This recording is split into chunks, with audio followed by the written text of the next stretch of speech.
দেখুন, আমাদের মধ্যে অনেকেই কিন্তু আছে যাদের একটু ব্রিদিং প্রবলেম আছে। ব্রিদিং প্রবলেম হলে আমরা কি করি? সাধারণত দোকান থেকে রেসপিরোমিটার কিনি, অনেকে আবার ব্রিদিং প্রবলেম প্র্যাকটিসও করি, অনেকে আবার কিছু অ্যাপস ডাউনলোড করি, সেই অ্যাপস দেখে দেখে ব্রিদিং প্রবলেম কি আছে সেটা প্র্যাকটিস করি।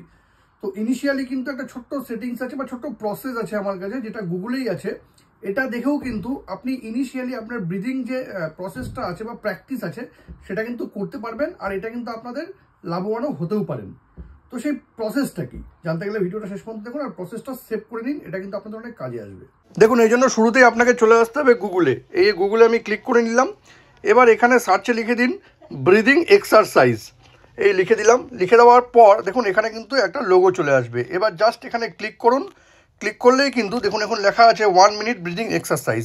এভাবেই কিন্তু আপনি দেখুন ধীরে ধীরে এটাকে মানে কীভাবে ব্রিদিং নেবেন বা ছাড়বেন। দেখুন ব্রেথ ইন, যতক্ষণ ব্রেথ ইন থাকবে ততক্ষণ ব্রেথ ইন করতে হবে। আবার দেখুন ব্রেথ আউট, এভাবে কিন্তু ততক্ষণ জুড়ে ব্রেথ আউট করে 1 মিনিটের এই ব্রিদিং এক্সারসাইজটা কিন্তু ইনিশিয়ালি শুরু করতে পারেন। গুগলের মাধ্যমে ব্রিদিং প্র্যাকটিস করার এই ছোট্ট ট্রিকটি যদি আপনাদের কোনো কাজে লেগে থাকে তবে কিন্তু এটাকে অবশ্যই শেয়ার করবেন।